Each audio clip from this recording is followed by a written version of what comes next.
Welcome to Paranormality Magazine. Each week, Paranormality Magazine explores all Fortean subjects, from phantoms to UFOs and every cryptid creature in between. Each week, you're treated to a collection of well-researched and investigated stories, interviews, and reports on cutting-edge paranormal projects and topics they know you crave. And here in the podcast, I share stories from the magazine to give you just a taste of what you receive in every issue. I'm Darren Marlar, and this is Paranormality Magazine.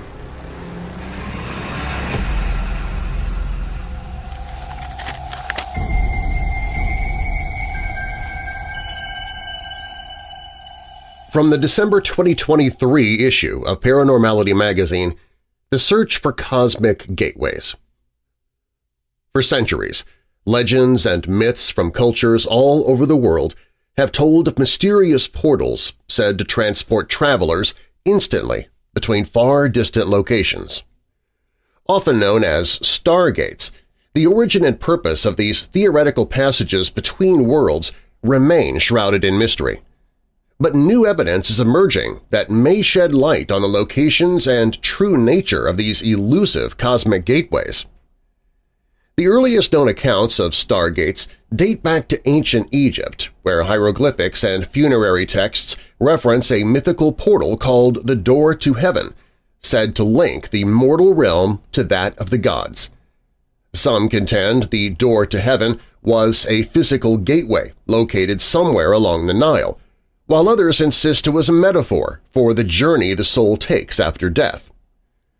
Interestingly, many ancient cultures in Central and South America also told of portals to other worlds, such as the legend of the Ayar brothers from Inca mythology, who used a magical cave to transport themselves and their siblings to Earth from the heavens. In more recent times, some have speculated that the purpose of Stonehenge, the enigmatic prehistoric stone circle in England, may have been to form an ancient stargate.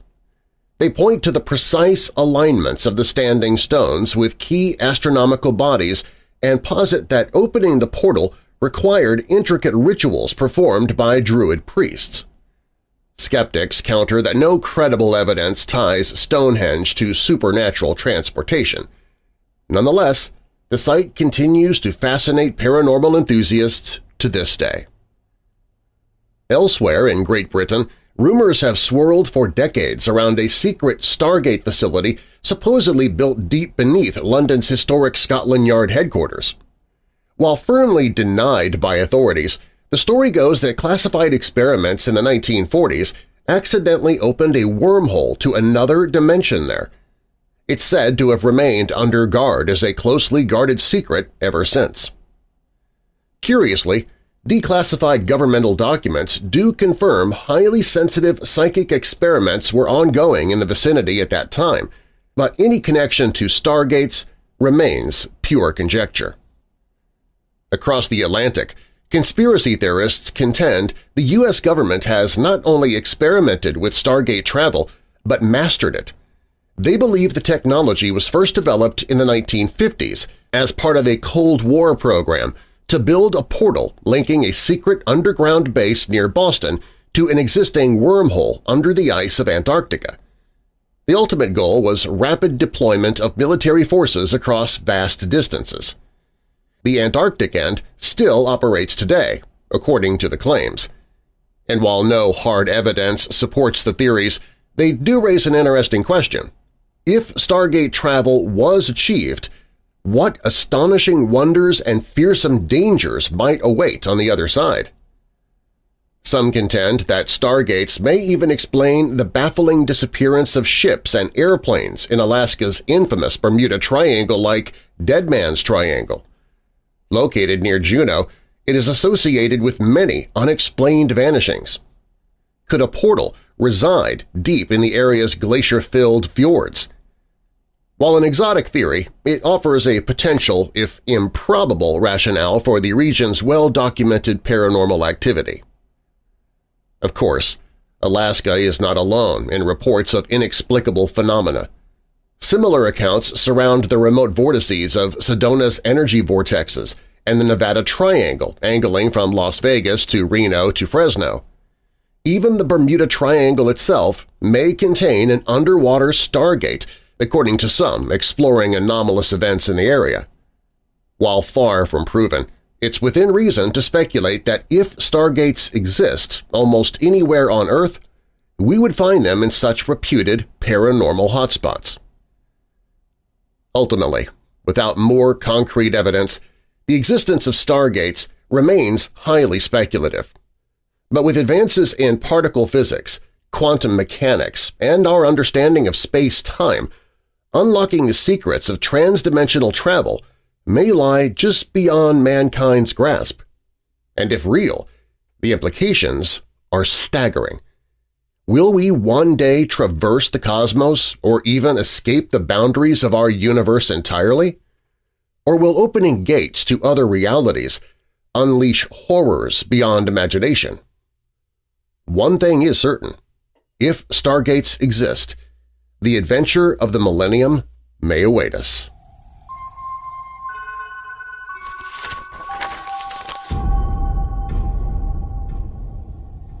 Have you ever heard of the Buo Hag? Gary Brand, Jr. tells us about it. Jerome was lying on his bed, covered in a thin sweat. The sheets were rumpled and pushed aside. His window was open and inviting, letting in a cool summer breeze. Outside, the night sky was lit with stars, and crickets could be heard. The low country of South Carolina was quiet and peaceful, with the ocean waves lapping against the shore of Sullivan's Island. As he slumbered, the pale moonlight seeped through his bedroom window and cast a strange shadow on the floor. The silhouette crept closer until it was hovering above him ominously. He stirred in his sleep but remained unaware of the threat looming over him. The creature's body was a grotesquely distorted image of humanity, lacking skin to cover its bright red muscles and prominent blue veins.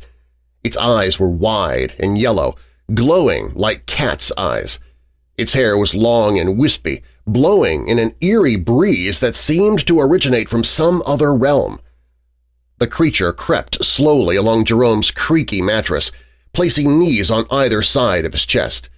Its skinless fingers quivered as it leaned in closer until their faces almost touched. With a sickening, lipless smile, it began riding him, inhaling deeply to suck the air from Jerome's lungs as he lay sleeping. The sleeper tried to sputter outcries of protest, but something invisible weighed down on him, paralyzing him. His limbs went rigid, and his breaths felt shallow and weak, like an unseen force slowly drawing out his life. His body withered beneath his skin from each breath the spirit took. As the first rays of the morning sun peeked through the window, the creature shifted in the bed, stretching its limbs as it opened its eyes. It stole Jerome's skin from beneath the sheets and stepped into the early morning light outside his home, wearing the covering of its victim. It blended in with the other humans hurrying to start their days. Moving with purpose, it passed by unnoticed, its ultimate destination unknown. Jerome was now another victim of the Buo Hag, a terrifying creature that blended the horrors of sleep paralysis with the viciousness of a vampire. For centuries since the 1500s, generations of men and women from West Africa have been uprooted from their homes to toil in the fields of America. In the hot sun, they worked tirelessly, planting indigo in South Carolina, which was used to manufacture a rich blue dye. The enslaved Africans faced grueling labor and the oppressive humidity of the low country. They formed cultural bonds to cope, creating an Afro-Caribbean Creole culture with a distinct language and traditions, and called themselves the Gullah. In their culture, people are believed to have two components, a spirit and a soul.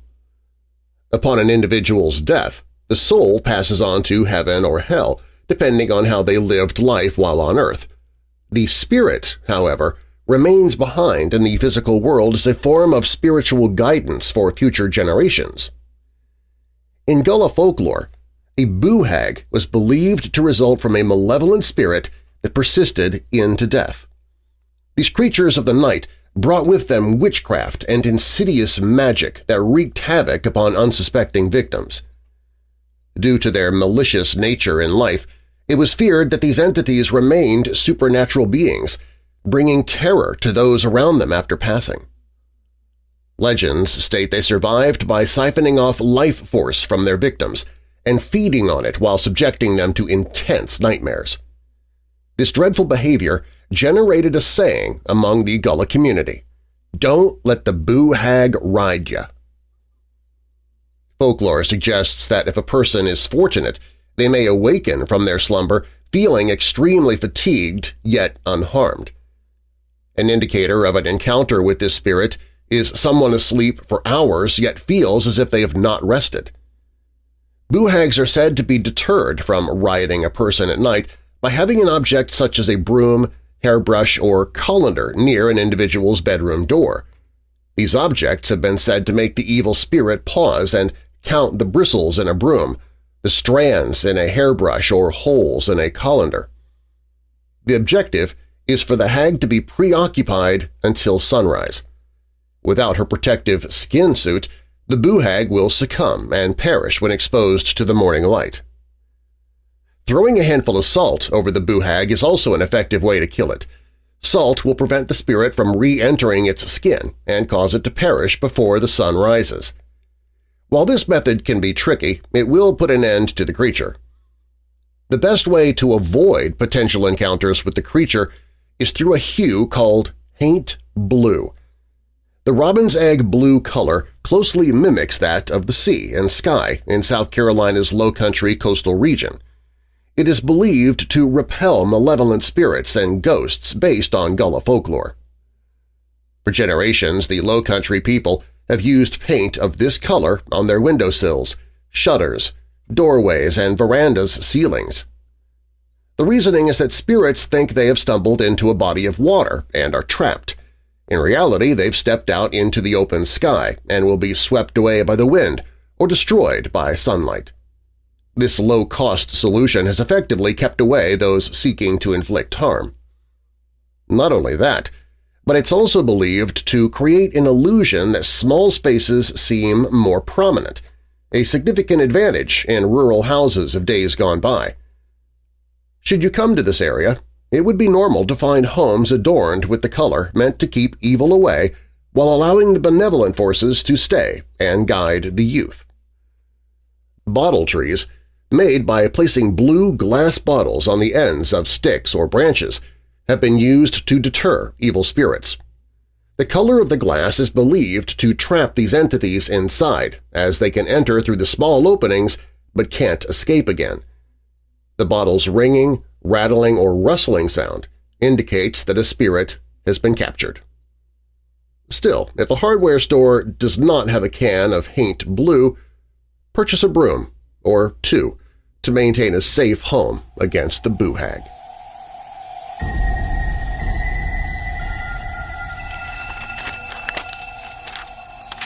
Want more paranormality? Subscribe to Paranormality Magazine, and each month get it delivered digitally or via mail in our print version. Paranormality Magazine is a collaborative endeavor featuring works from people like you who have a passion for all things mysterious and unexplained.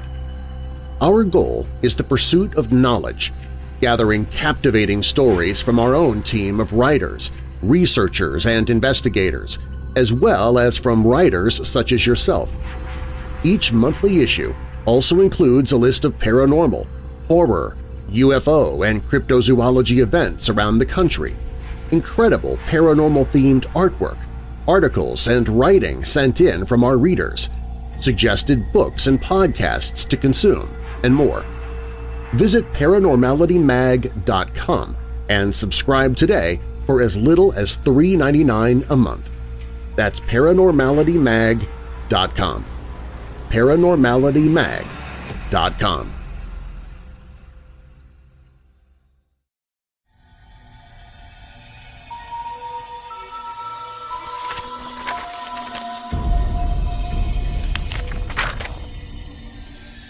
The light trickles through the maple leaves and filters down to the earth below.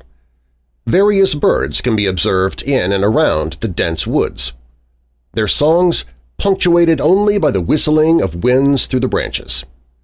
Trees that have fallen long ago line various sides of the trail, their massive trunks now a haven for critters, moss, and mushrooms. As you walk deeper into the woods, odd signs begin to emerge from the shadows. The words, "this way," can be seen crudely scrawled onto the bark of a tree trunk with a misshapen arrow pointing towards a gnarled old bridge. As I draw closer to the bridge, the planks appear uneven and misshapen, broken and in disrepair in many places. It is apparent this man-made walkway was once a beautiful structure that overlooked the natural landscape. The peeling paint, discarded trash, and rotting lumber loom over the space like a forgotten ghost. I breathe in deeply and hesitantly step onto the creaking boards. I know I am close now, and there is no turning back. This is how paranormality columnist Gina Black begins her story entitled "Hikers, Beware of the Doll's Head Trail." Tucked away in the backwoods of an unassuming Atlanta suburb is a hiking trail with some unique curiosities. Just beyond the old wooden bridge in Constitution Lakes Park is the infamous Doll's Head Trail. This curated art installation has a morbid theme unlike anything I've ever encountered. Creepy dolls, toys, and trash arranged in macabre settings will leave you intrigued, captivated, and perhaps even a bit unsettled. This land was formerly a 19th-century brick factory called South River Brick Company. The factory sourced natural Georgia clay from its pits dug into the surrounding area. These bricks built countless structures in and around the state. After the factory closed down, nature slowly began to reclaim her landscape.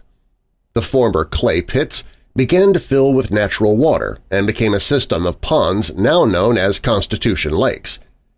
They gained popularity with bird watchers and nature enthusiasts over the years.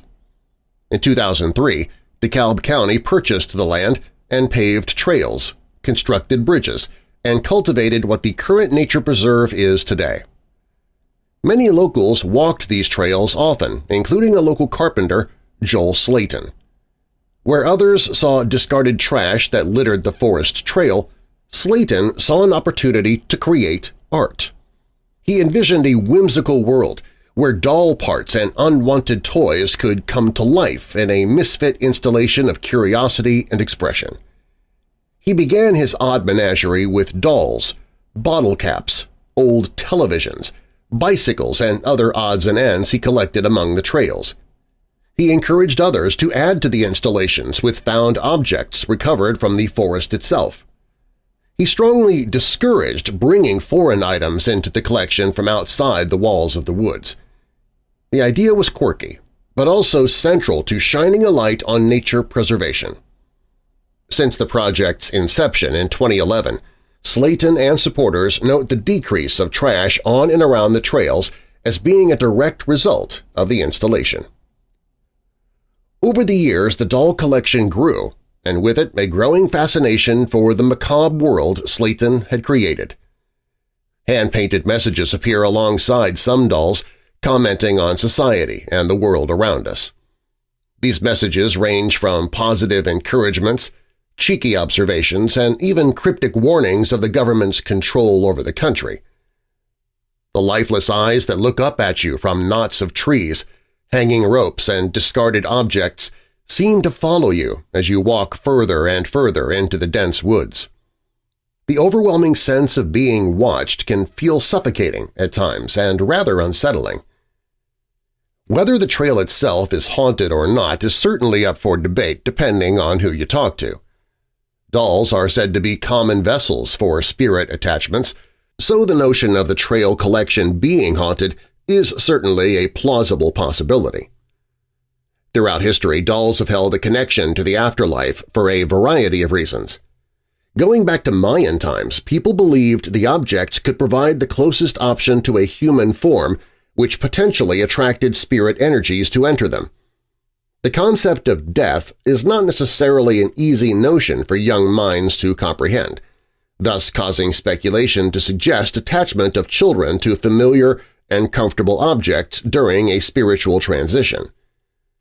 This idea suggests that the child spirit simply does not know what to do, and therefore latches on to what feels most comfortable and less confusing. Reports of haunted dolls have made their way into American, Latin, and European folklore, with the trend of pop culture smash movies such as Chucky, Annabelle, and Megan standing testament that haunted dolls continue to captivate and excite fear in audiences.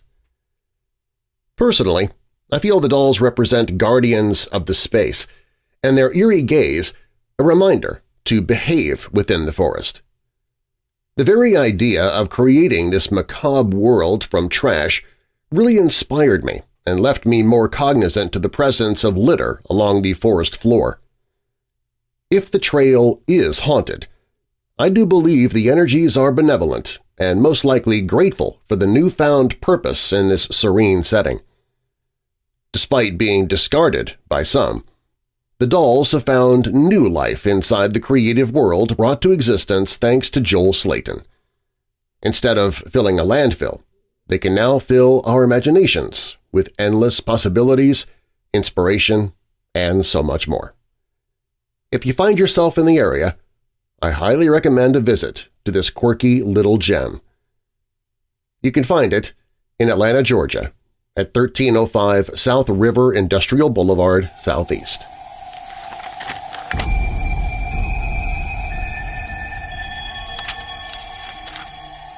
John Steinbeck is known for direct depiction of rural American life.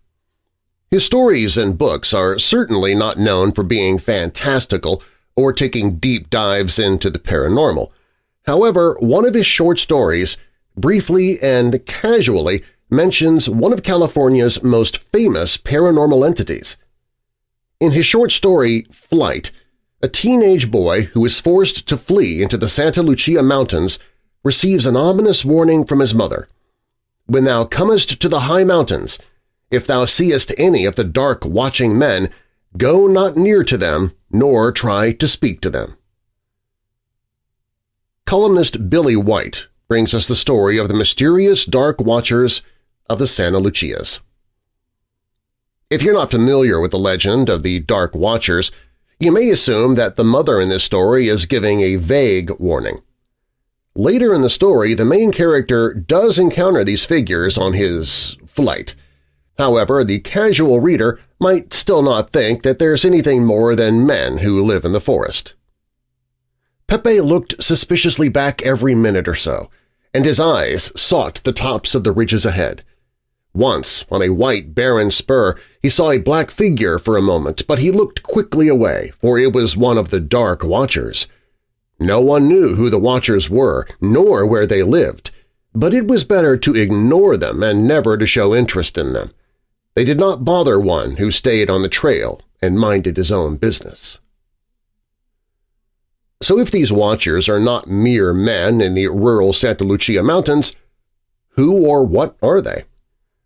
Truth be told, people have been searching for the answers to the Dark Watchers' mystery for hundreds of years.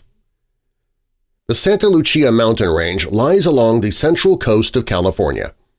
They're an extremely rural stretch of hills and mountains that run all the way from Monterey County in the north to San Luis Obispo in the south.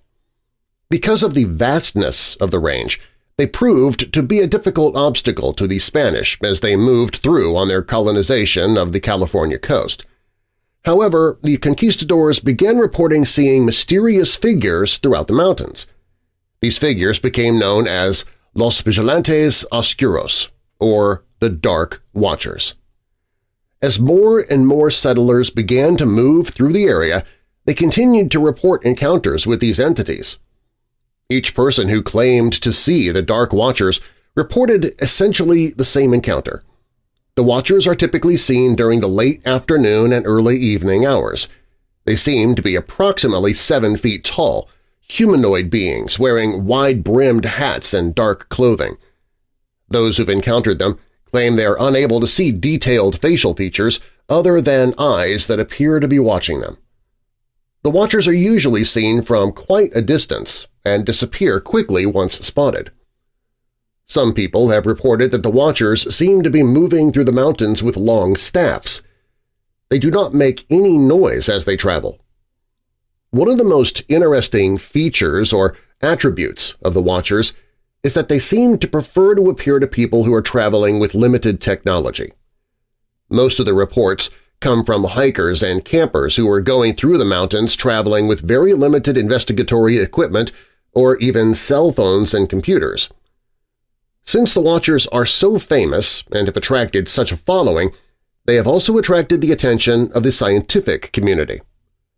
There are a few possible scientific explanations for what people are seeing out there in the Santa Lucia Range. The first one is pareidolia. Pareidolia is the common psychological phenomenon where our brains process visual information by constructing familiar attributes. In other words, our brain makes us see what may not be there so that we can process what we are looking at. This is where we get a man in the moon, or shapes in clouds, or even Elvis in Toast. Many argue that the Watchers are shadows in the trees that are constructed into humanoid figures by the individuals who see them. Another, more interesting scientific explanation is the Brocken specter. Getting its name from the specters that have been reportedly seen in the German Harz Mountains, a Brocken specter effect is created when the shadows of a hiker are cast onto foggy mountains. If the sun is behind the hiker, like in the late afternoon or at twilight, the shadow can appear huge, menacing, and distant, all characteristics of the Watchers. However, one element that the Watchers do not have in common with the Brocken specter effect is the lack of a rainbow halo. Brocken specters have the attribute of a rainbow halo around the head caused by the mist. Not a single witness of the Dark Watchers have ever reported seeing a halo of any type. While they are said to have a large, black, wide-brimmed hat, that definitely does not resemble a rainbow halo. One person who would argue against both pareidolia and Brocken specters would be John Steinbeck's mother, Olive Hamilton. Olive was a schoolteacher and not one prone to grandiose stories. As a young teacher, she would travel through Mule Deer Canyon in the Santa Lucia Range in order to teach. She told her children and her grandchildren that she encountered the Watchers numerous times. In fact, she began to sort of trade with them. She would leave them fruits and nuts by trees on her way to school in Big Sur, and on her way home she would find flowers in their place. Hamilton's belief in the Watchers clearly passed on to her son John, who then passed it on to his son Thomas, who collaborated on a book entitled In Search of the Dark Watchers. Pareidolia? Brocken specters? Or are the Dark Watchers something more? Are they beings who have been watching the central coast of California for over 300 years? If so, what are they watching for? They have never intervened, have never interacted, aside from possible gifts at trees, with any people. At least none have reported it. They keep their distance, but who or what are they? If they are not a trick of the mind or light on fog, they must have a reason for watching this coast for over 300 years, right? Personally, I choose to follow the example of Olive Hamilton. If gifts of fruits and nuts return flowers, I'm more than willing to make peace and keep my distance.